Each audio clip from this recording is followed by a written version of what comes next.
Let's talk about social engineering.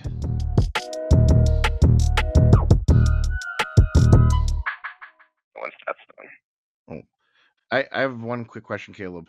Oh, my name's Daniel. Daniel, I'm sorry. What's your last name? Fowler. Daniel. Does your mother know that you scam people for a living? I don't know. Calling them, trying to change their passwords. You know, you don't work for Google. Google doesn't have my info. If you'd like, I can go ahead and shoot you over an email kind of confirming. Oh, yeah, go ahead. Send me an email, Daniel, please. Welcome back, everyone. That's right. This is the interview that has had Bitcoin Twitter just totally up in arms, right? About the essentially this whole social engineering conversation that happened to Junseth. Now, for the people who don't know who Junseth is, he's a Bitcoiner that has been around for a very long time. He co-hosted a show with Krista Rose called Bitcoin Uncensored. And for those of us that had the privilege of getting to see, because for some reason not all the episodes are available, but anyways, the ones that I had heard were absolutely amazing. Anyways, this clip is not about Junseth or the work that him and Krista Rose did on Bitcoin Uncensored. I'm just providing some context.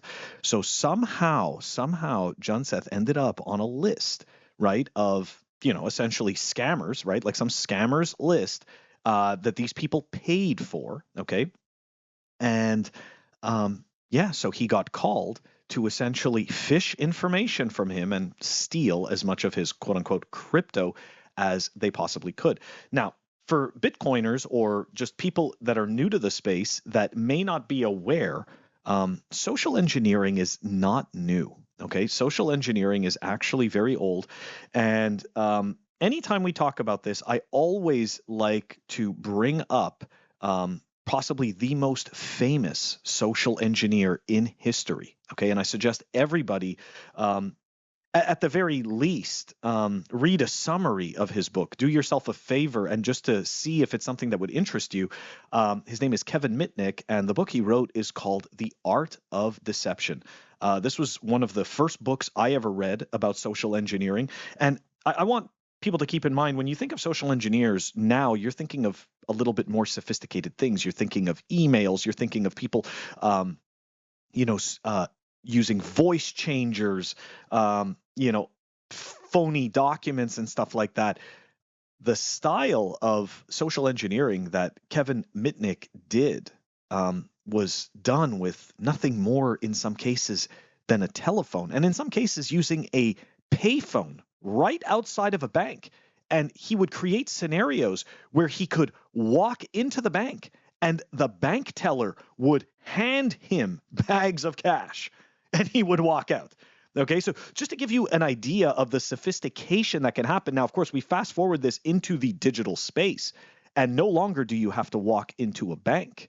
Now, you can just simply call an individual. And that is exactly what this person who claims that their name is Daniel is doing, right? They are calling an individual to try to see if they could manipulate this individual into giving their seed phrase or possibly some personal information that would allow this attacker to gain access to their Coinbase or their Kraken exchange account, whichever it is, okay, in order to steal their funds. So yeah, this is definitely crazy stuff. Okay, we're going to back it up a little bit now that I gave my little rant there about Kevin Mitnick.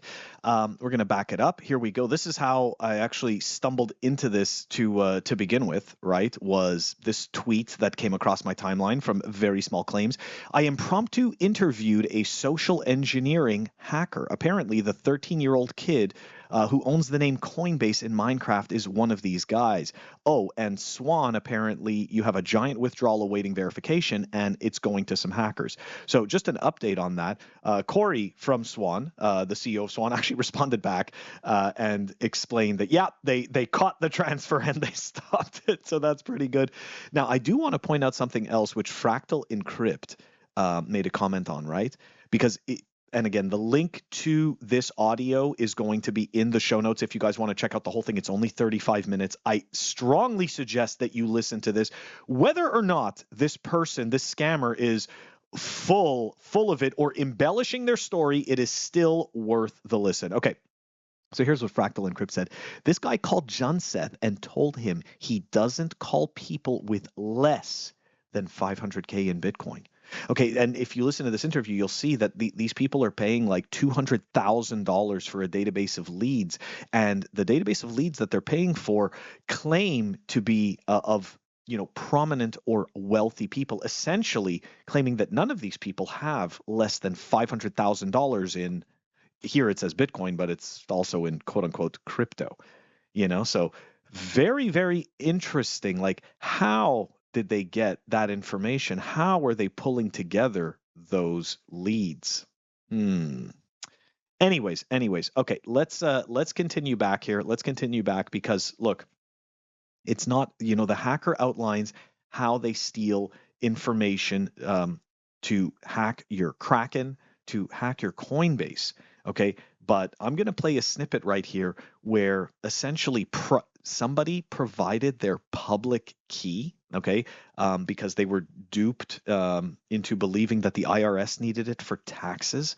And by doing this, they exposed their entire wallet. And once these hackers figured out how much Bitcoin this individual had, they stopped at nothing to get to it.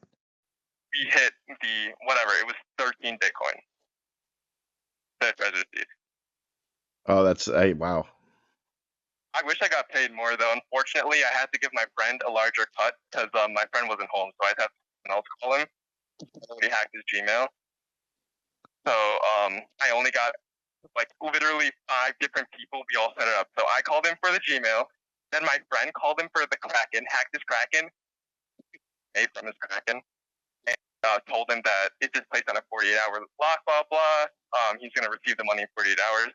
Then my other friend called him from Swan BTC. He has $0 in his Swan, but then we tried getting his ledger or his treasure seed, and he was like, I'm never giving that up, blah, blah. And then we just kept pressing him to figure out how much he has in there and told him it was related to tax information. That's why he had to tell us, because he needed to send in his public key so we can do it for taxes. Transactions, how much he has, and we're like, oh shit, he's loaded. And they got my other friend a call from Treasure, and we kept it out. Okay, guys. So, I mean, look, you heard what it was, right? It was 5 different people, okay, constantly hammering at this person from different angles until they figured out how much they had, until they figured out how much the victim had, and essentially that it was worth their while to go and try to take it. So look, a couple of things. Number one, scammers always want you to make a decision very quickly, okay? Now, they want to gain your trust, okay? And the way that they do this is by giving you information. Now, if you've ever spoken to the bank, if you've ever had an issue with your accounts being defrauded, and of course I have, you know that they don't give you any information, right? They're the bank. You're going to give them information. They don't need to gain your trust. Your money is there.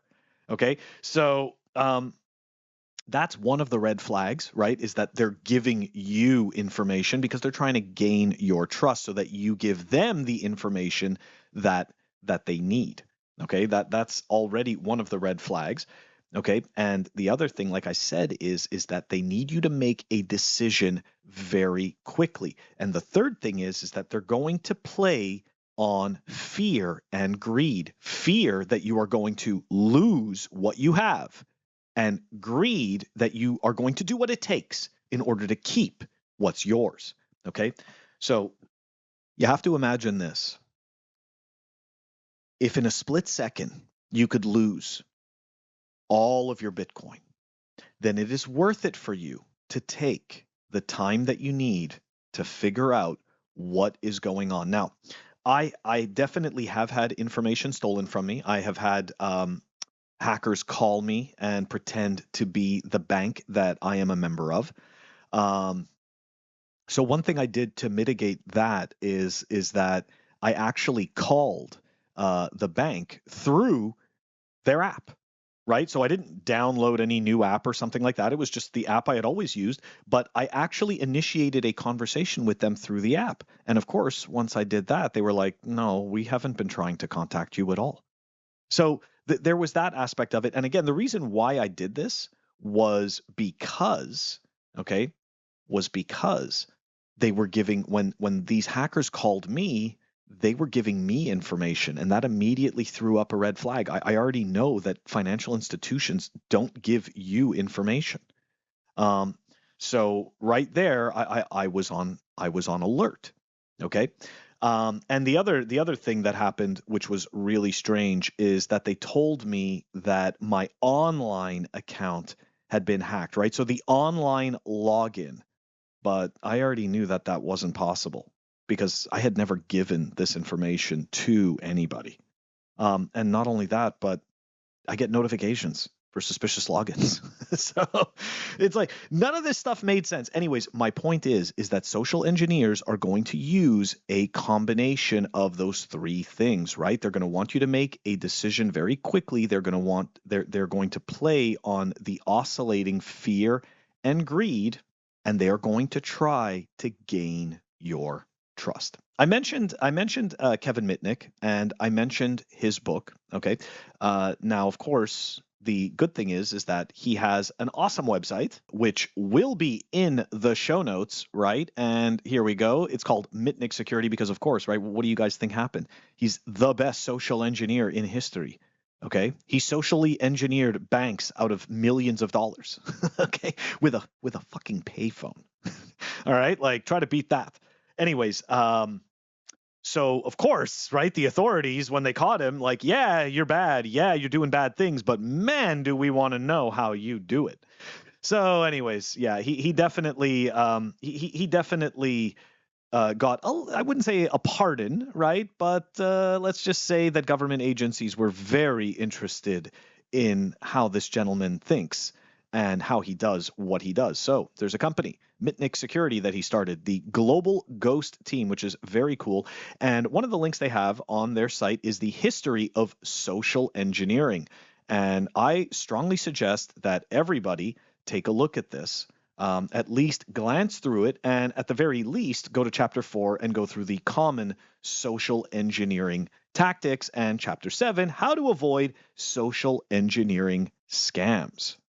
I mean, we're definitely starting the bull market, and regardless of whether we're starting the bull market or not, okay, this is a different landscape. We need to be more vigilant, number one. Number two, we need to be aware. So the best thing that we can do to be aware is to educate ourselves. And the truth of the matter is this, okay? It's significantly less work for somebody to try to socially engineer information out of you than it is to attack you and violently try to take what is not theirs, okay? So you may even see altcoins as a social engineering attack, right? Because there's a product that is created that is not representative of what it is, right? It doesn't actually have the qualities that it claims it does.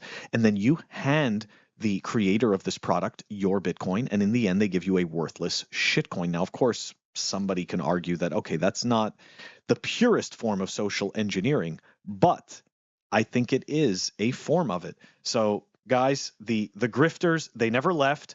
They are always here. Listening to that John Seth interview is absolutely mind-blowing. I think it's great because it got a whole lot of people talking about things that are very real in this space. Okay, so yeah, guys, that is the clip for today. Stay vigilant. All the links are going to be in the show notes. Guys, I'm going to catch you next week.